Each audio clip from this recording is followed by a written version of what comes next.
Welcome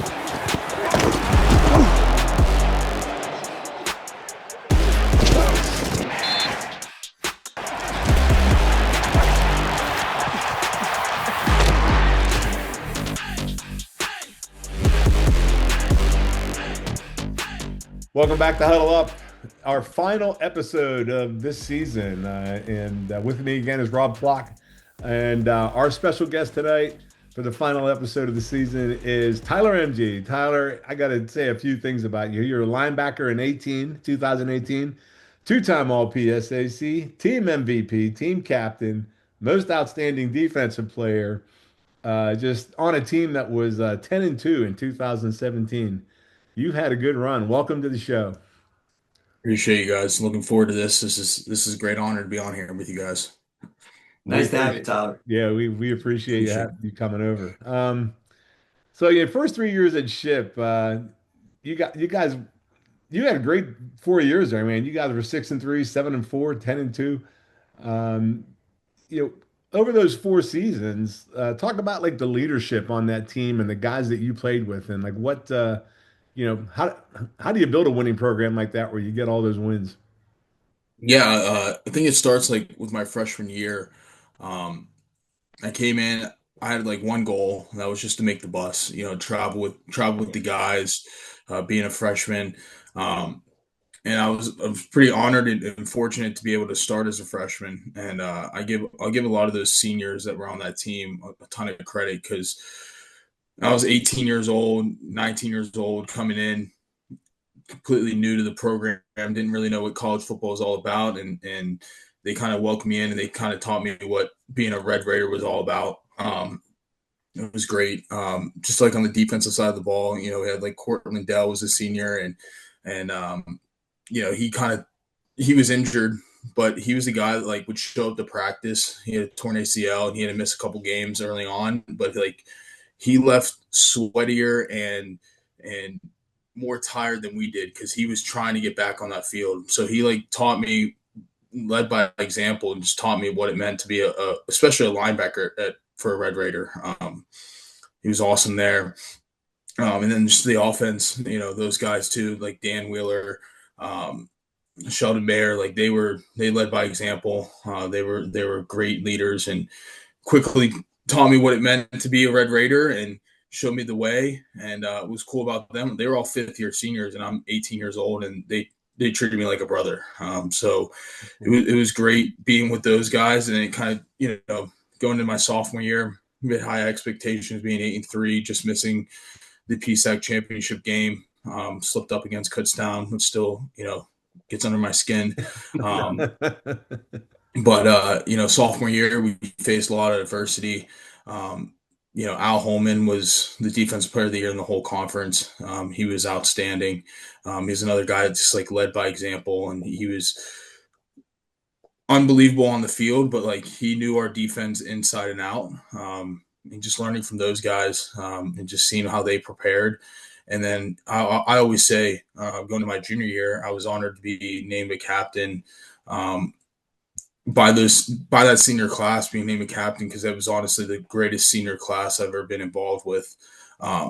They were just, Ryan Zapaticki, who is a returning captain, Cole Chipielli, Colin McDermott, Oscar Gasab, Engelbert.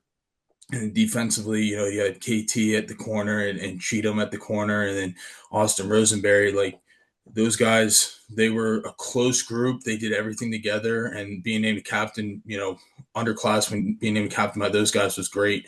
And they kind of taught us what it really meant to be a Red Raider and how things should go. And we kind of came up short the year before in a lot of adversity. We faced a ton of it, and we didn't. The outcome wasn't always the best. I mean, we were 7-4, but there was a bad taste in our mouth. And then they kind of said, all right, the shortcomings we did, we're going to correct those. And they did. And then going to my senior year, just kind of leaning on those guys that came before us and didn't want to disappoint them. And again, a lot of adversity, but how we finished the season, making sure that we didn't have a losing record. That was one thing we did not want to have. Like, we didn't want to have a losing record, and beating IUP for the first time in like 30 years was a bittersweet ending. Like, man, we were still playing, but it was a great ending to a great season. So it was just the brotherhood is just unreal at Shippensburg. It's interesting you say that, and just I know from my experience, I came in as a freshman, and I'm the same way. I just wanted to get on the bus, and I was fortunate Yep. enough to travel as a freshman. But I remember coming in there thinking, who are these? These guys were old that I was playing with. These Yeah. guys were like, they're like 4 years old, 22, 23, 24. And I'm like, There was a guy, Kurt Walker. My freshman year, Kurt Walker was a defensive lineman for us, and he was a captain. And he had a tattoo across his chest, and I remember being like, "This guy's got to be 30 or 40 years old. There's no way he's only a few years older." And he was the scariest dude I've ever seen in my life, but he was the nicest guy in the world. yep, Like, and it was just cool because I'm 18, 19 years old coming into college, and he's 22, 23, and he didn't care. He just treated me like one of the brothers, and that's why it's honestly the greatest family in the world. So yeah, it was a cool experience. great. I think we all had that experience. For me, I was 17 when I made it to Ship, and the first guy I meet is John Reese. He's 23 or 24. He terrified me. He scared the hell Yeah, out of me. And he's a defensive end. He's just like, "What position do you play?" And I'm like, "Quarterback." He's like, "Oh yeah." And I'm like, "Oh my God, take me home yeah, now." All it's right, great. so here we go. Coming out of Fleetwood High School, you were a great running back. I mean, that was kind of your repertoire. Everybody knew you as a running back. What led you to Ship? And I'm more interested, what led you to the defensive side of the ball? Yeah, so I always say like the recruiting process, unless you're like a 4 or 5 star guy, like I didn't particularly enjoy it. I had a lot of walk on offers at the FCS, D1 Yeah. AA, and it was always like we project you as a linebacker or a safety, but we're gonna bring you as an athlete. And it was always just like that unknown, like just didn't know where they're gonna play me. I was a good athlete. Um, yeah, and like senior year, coming from Fleetwood, my junior and senior year were the first 2 winning seasons we've ever had. Um, so I was fortunate enough that my senior year I had a great offensive line and ran for over 2,000 yards, and it was great. And people in town would be like, "Oh, where are you going to go play running back in college?" And my dad being a defensive guy, coach college ball, defensive side was always like, "You're playing defense in college. I know you're going to play defense." So it was always like in my brain, like, "All right, I'm a defensive guy." Um, yeah, I mean, I originally verbaled to Bryant University. Again, it was kind of like we're going to bring you as an athlete. We'll see where pan out, and we'll go from there. But Coach Morgan like recruited me hard, and I remember he came in January before signing day, and talked to a bunch of my teammates, and asked me to wait in the hall, and he was kind of like, "Wait in the hall. I'm going to talk to you last." And I remember him asking me like, "So how firm are you on Bryant?" And I was like, you know, the door's wide open. I want to go. I want to go somewhere close to home. I didn't care how far it was, but being close to home would be awesome with a close family.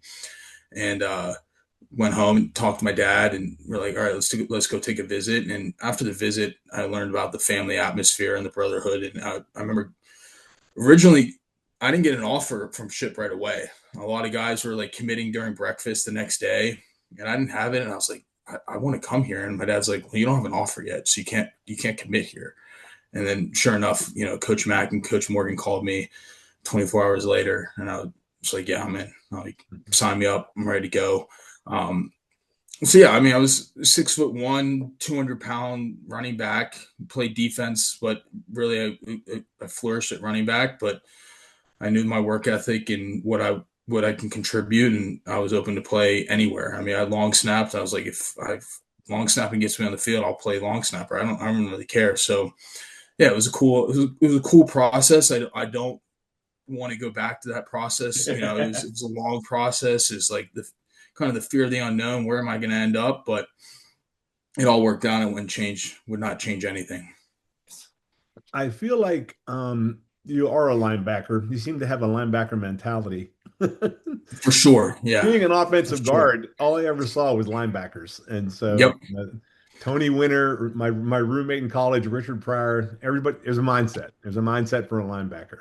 Yep. And You sent a video to me that really kind of reinforces that mindset, I think, and we're gonna play that video now, and then we'll talk about it. All right, I worked a couple of different jobs. I met a lot of new people. And this guy told me this story. All right, he told me this story. There's two fishermen, all right, in Alaska, ice fishermen. Both had families. Okay, so both on the ice, they drill their holes, drop their lines in. The first fisherman couldn't catch shit. Got nothing, no bites. The second one put the line in, pull fish out. Constantly. He's got a whole pile. So the first fisherman goes, what the hell am I doing wrong? I don't understand. What am I doing wrong? So he leans over to the second fisherman, all right? Leans over, and he says, hey, what's your secret? All right, the fisherman said, you got a family? The guy said, yep, I got a family, I got to feed them. He goes, all right, the secret is you got to keep the worms, you got to keep them warm. All right, because if they're cold, the fish won't bite. The guy said, we're in Alaska, how the hell are you going to keep these worms warm? So you take the worm, and you put it in your mouth. All right, you put it in your mouth, you warm it up. First fisherman said, hell no, I ain't doing that. No way. Not happening. I am not putting a worm in my mouth. He said, you just told me you had a family, right? I said, yeah. He goes, that's the difference between me and you. He said, I'll do whatever it takes so my family can eat, so my family can win, so my family can be successful. Alright? So look around the room. Alright? Look around the room. You think your brothers can do everything they can? Huh? Huh? Huh? You think I'm gonna do whatever it takes? I see some. Huh? Hey, yes, sir. Hey, there's any doubt right now? Fuck it. Let's fucking go! That's a hell of a pregame speech, I gotta say. What? Yeah. How did that come about? I kind of it was I actually was working like baseball tournaments in the summer, and I would listen to like Part of My Take podcast and stuff, and they had Coach O on there, and he told that story. And I was like, you know what, I'm going to recreate this. And I remember going to one of my teammates, Colin Williams, another linebacker. He had a car. I didn't have a car on campus. He had a car. I was like, yeah, we got to go buy worms. And he was like, where are we going to do that? I was like, we're going to go to Walmart and hopefully they have worms. So I bought like a pack of 24 live worms, and next thing you know, I give the speech, and I was hoping it would hit. I didn't know. I was like, I don't know if guys were going to be confused or what, but it did. And we did it before the Slippery Rock game, but I didn't kind of like post it until IEP, the last game of the year. And the ending of both games were awesome for us. But yeah, it definitely resonated with the team, and seeing the guys' reactions once I did that, looking at the video later was like, all right, they definitely understood where I was coming from. But that's how we were. We just, especially on that was just the defensive side of the ball. And Coach Burkett always talked about we're a Wolfpack defense. And with a Wolfpack, they never travel alone. They're always together. And I just wanted them to know that I have their backs, and I know they have my back, and I'm going to do whatever it takes, no matter what it is. I'll make sure that we're going to be successful. And it definitely resonated. It hit like I was hoping to. It didn't fail. So, yeah, but it really represents what we were as a family. And so it was a good experience. Now, once you've done a speech like that, do you have to dial one up for the next game? I kind of assumed that I couldn't one up that speech. I actually forgot the worms. So we would have, starting my sophomore year, Coach Mack, he moved our first practice to Sundays, and he give us Mondays off. So senior year, like, do that speech, you come in Sunday. I was like, all right, I got to get those worms out of my locker and I forgot, and they were there Tuesday, and I didn't see them. I smelled them, and it definitely I threw them away as quickly as possible. But yeah, I never tried to one up it. I kind of figured this would kind of roll with us throughout the season, but it definitely before games, definitely I wanted to look in every single one of my brother's eyes just to make sure that they were dialed in and they had my back, and they knew I had their back, and never had a doubt, going in games. We were, we were always prepared. They were going to do whatever it took, and we were a very selfless group. There was no, me players or anything like that, which is in all 4 of my years. There was no, I never felt like there was anyone out there just trying to stack up stats or anything like that. It was like, man, if we didn't come out on top on a game, it felt like the end of the world. And then it was like, all right, we're going to challenge you the next week, and let's correct our mistakes and move forward. So it was, all 4 years were the best time of my life. So I wouldn't trade it for anything. What I love the way you refer to your teammates, you keep using the word brothers, because you actually do have 2 brothers who are also Red Raiders, Josh and Sam. Talk about their time at Ship and just growing up as 3 brothers playing ball at the level that you guys did. Yeah. Sam and Josh, when I got done playing, they were going to their senior year. And I always felt like, Ship would be a good spot for them, but I never put that pressure on them. I wanted them to go wherever they wanted to go. They're twins, so I had a feeling that they would go together somewhere. But they did their visit and they came back and they were kind of like, everything you've always preached and told me about Red Raider family is true. And I think the cool thing about them is, their outcomes of games maybe were a little bit different. They didn't have the same record overall that maybe I did, but like talking to them now that they're done, they had the same exact experience. Like they still had the same brotherhood. Didn't matter about wins and losses. They still, are connected, their teammates and their brothers, and they wouldn't trade it for anything. I've asked them, right to their face, be like, if you could do it all over again, would you? And they're like, absolutely not. And they went through COVID. They went through all, the tough times and stuff like that. And they're like, no, like I enjoyed every day being a Red Raider. My brothers are everything to me. It's just kind of cool just because my outcomes are different, but they still wouldn't trade anything and they still left with that same brotherhood. And Luke went to Harvard. I always say he couldn't get into Shippensburg if he tried. There's 4 of us, and he couldn't get in there.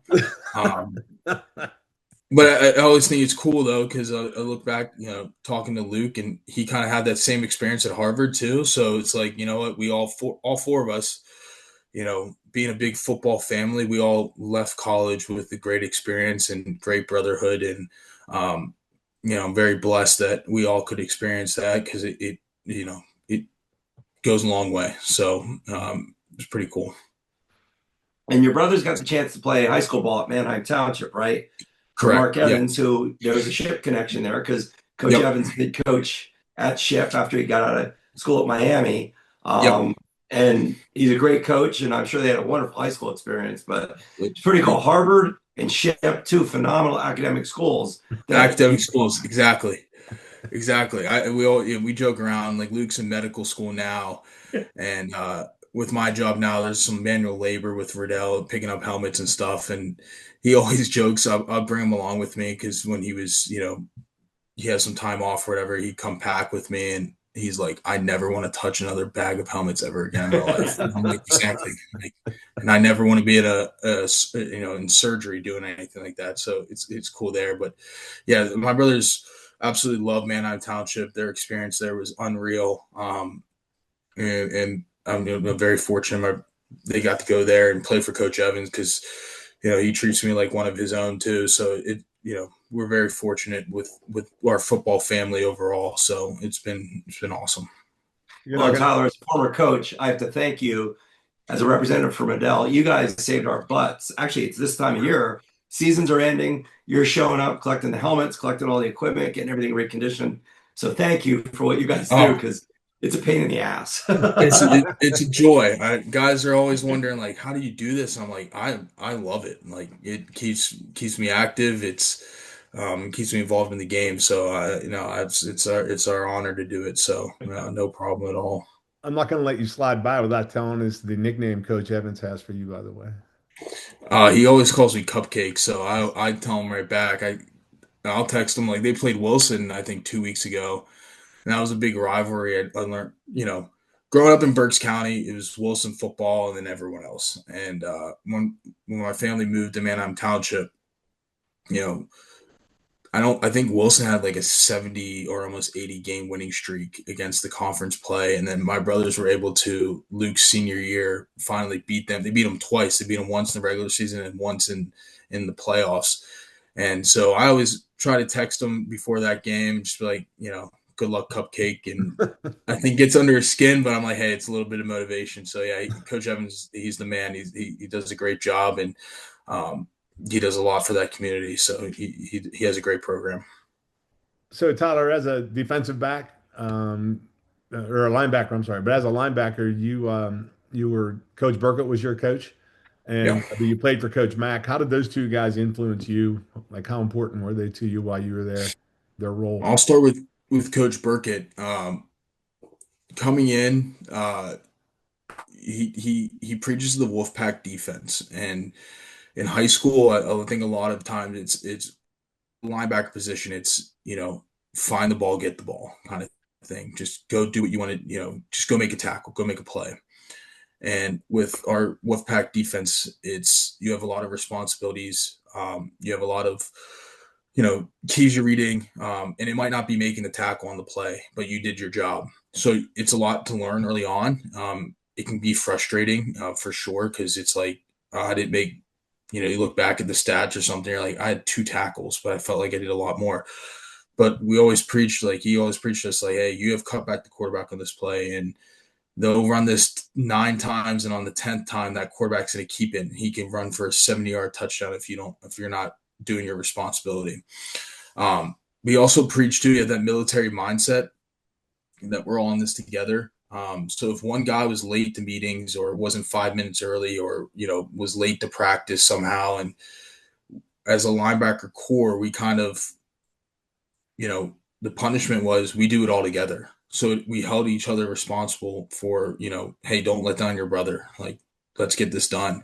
And he truly taught me what like tough love was. I mean, there's many times you play an awesome game. You feel like you played an awesome game, and you had a tackle for a loss for 3 yards, and he's like, hey, if you would have done this differently, you could have had a tackle for 6-yard loss, like, and stuff like that. In the moment, you're like, man, I thought that was a great play. But then you learn, like, this is tough love. He wants you to be perfect. He wants you to do everything because he knows what you're capable of. And he taught me what tough love was. And I'm really grateful for it because in the real world and work and everything I do now, like, you do something great one day at work, you got to wake up the next day and do another great thing. So it's never, I'm not saying it's never enough, but it's, hey, great job. Let's move to the next day and move the next play. So, and he would do anything for us now. I mean, once I graduated, stuff like, him reaching out, just making sure everything was good and, making sure life was good. And, him looking out for other guys,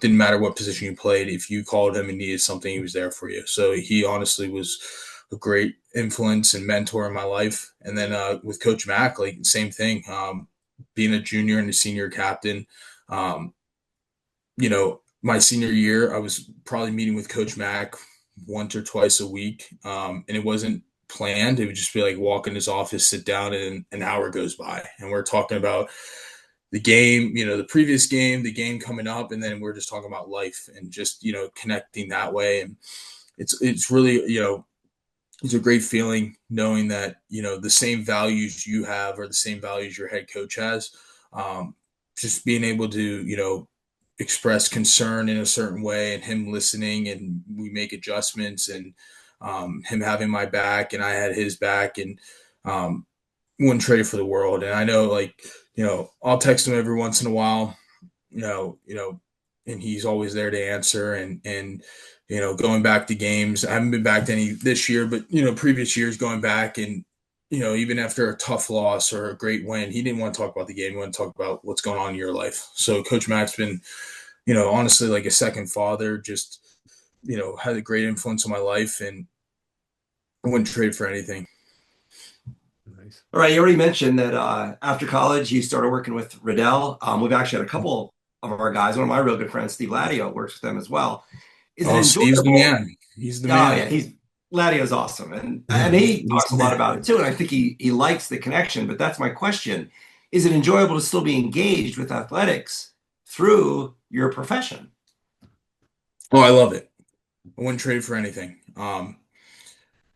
Growing up, my dad's still a Riddell rep, 28 years in. I always joked with him growing up, being like, I'm gonna be a Riddell rep someday, and he would be like, yeah, get in line, like kind of thing. And actually was really blessed and fortunate that my senior year, I call in Northern Virginia, that job opened up, I think February of my senior year. Otherwise, I had no clue what I was doing. I was a marketing major. I was like, I have no idea. And it all played out and worked out well. But it's really cool. It's really cool to just be involved in the game still. Working with schools, they all have a vision on what they want their program to be, and any way I can help out and see that vision come true, it's a good feeling. And also too, like we do a ton of helmet fittings and different stuff like that, so I connect with the players as well. And Yeah.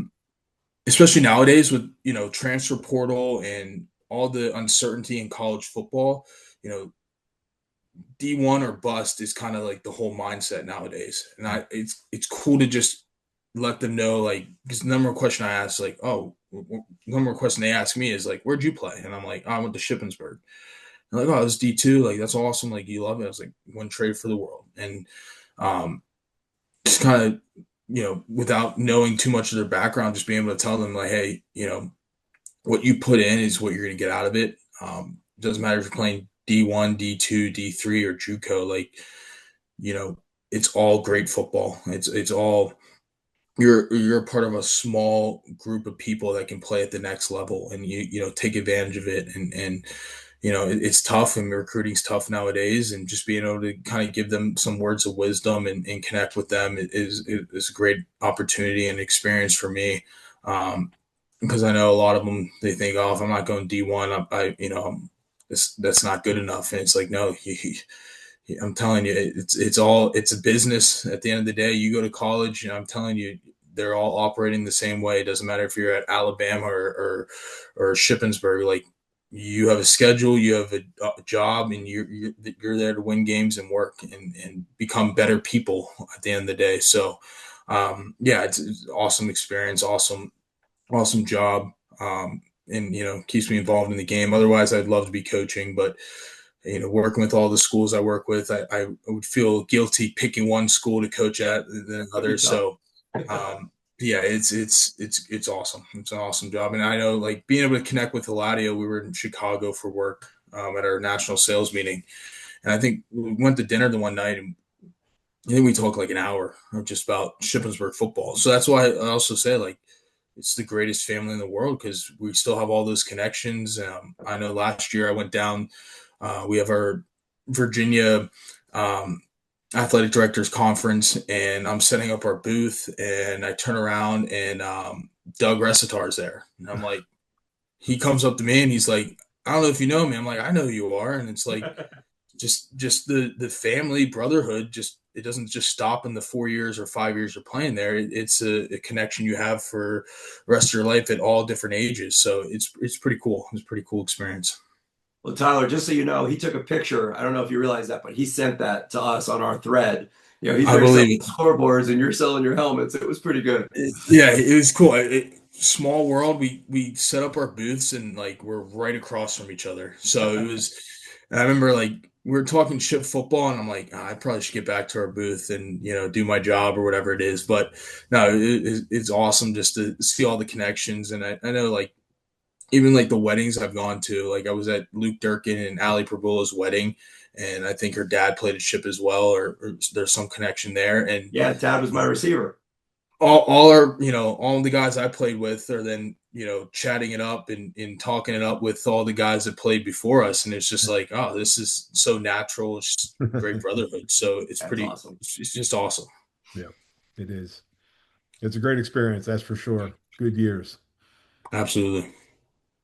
Thanks a lot, Tyler. I mean, I think Absolutely. anything else you want to talk about? Anything you want to? No, I'm just very fortunate and blessed to be in this, small family. It's a large family, but small family. And these are the greatest 4 years of my life.